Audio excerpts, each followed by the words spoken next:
করতে হবে, আপনার একটা সিস্টেম ডেভেলপ করতে হবে। এই সব কিছুর মধ্যে আমরা যদি কিছুদিন পর পর মানে আমার নিজের হিসাব, আমার এক্সটেন্ডেড ফ্যামিলির সকলের হিসাব সারাক্ষণ যদি এই প্রশ্নের জবাবই আমরা দিতে থাকি, কারণ আমরা দেখছি যে যত প্রশ্নের জবাব আমরা দেওয়ার চেষ্টা করছি, নাথিং ইজ এনাফ, কিন্তু অন্যদেরকে কোনো প্রশ্ন করা হচ্ছে না। আমরা কিন্তু আমাদেরকে প্রশ্ন করা নিয়ে আপত্তি নেই, কিন্তু যখন বাকি কাউকে প্রশ্ন না করে বাকি সবাই খারাপ হবে এটা মেনে নিয়েই চলবো, আর তাহলে তো বাকি সবাই খারাপ থাকলে তো আমরা খারাপ হতে বাধ্য, কারণ খেলার নিয়মটাই যদি ওইরকম থাকে তখন তো আমরাও এরকম হয়ে যাবো। কিন্তু আমরা চেষ্টা করছি, আপনারা বাকিদেরকেও বলেন আমরা আরো ভালো হব। আপনি আমাদের নাহিদ ইসলাম যখন উপদেষ্টা পদ ছাড়লেন তখন তিনি তার ব্যাংক স্টেটমেন্ট প্রকাশ করেছেন, পরবর্তীতে আমরা বলবো বাকিরাও করুক, প্রয়োজনে আমাদের দলের নেতা নেত্রীরাও করবে, নাহিদ ইসলাম করবে, তারেক রহমানকেও বলুন তার ব্যাংক স্টেটমেন্ট প্রকাশ করতে,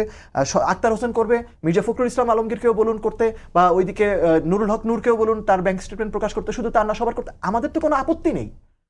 আমাদের কথা হচ্ছে শুধু কেন আমাদেরকে বলছেন, কারণ এই অভিযোগগুলো তো বাংলাদেশে অন্য কারো ব্যাপারে নেই তা না। আমরা আসলে পুরনো 2001 থেকে 5 কি হয়েছিল সেগুলো টানতে চাই না। আপনারা তো নতুন রাজনৈতিক বন্দোবস্তের কথা বলছেন, তারা তো বলে নাই, সেই জন্য আপনাদের দিকে বেশি আঙ্গুলটা। সেটা আমরা মানি, বুঝি, এবং আমরা এই কারণে মনে করি যে আমরা এটা করবো, আমরা প্রতিনিয়ত চেষ্টা করব। দেখুন আমাদের অনেকের এখনো হয়তো টিআইএন আইডিও নেই, হ্যাঁ, তো তারপরে প্রয়োজনে নিজেদের আর্থিক স্বচ্ছতার জন্য সবাইকে আমরা বলবো যে আপনি টিন সার্টিফিকেট নেন। কিন্তু আপনি যখন আমরা দেখব যে শুধুমাত্র আপনারা আমাদেরকে মানে একটা গোষ্ঠী বা কিছু মানুষ আমাদেরকেই প্রশ্নবিদ্ধ করছেন, বাকিদেরকে করছে না, তাতে কি মনে হয় কি যে নতুন কিছু গোষ্ঠী উঠে আসছে, তারা হোঁচট খেয়ে হলেও শিখছে, এগোচ্ছে, তাদের পথটাকে কণ্টকাকীর্ণ করতে অনেকে চাচ্ছে যাতে পুরনো এস্টাবলিশমেন্ট, পুরনো যে বন্দোবস্ত সেটা টিকে থাকে। আপনার তাহলে শিখতে হবে, মানে জানতে হবে যে মানে এটা তো একটা ইউটোপিয়ান চিন্তা না যে আউট অফ নোওয়্যার একটা দেশ, যেই দেশটা হচ্ছে সেই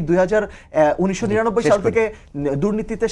শীর্ষ অবস্থানে থাকে, যেই দেশে রাজনীতিবিদরা বেসিক্যালি দালাল, মানে রাজনীতিবিদের কাজ হচ্ছে আপনার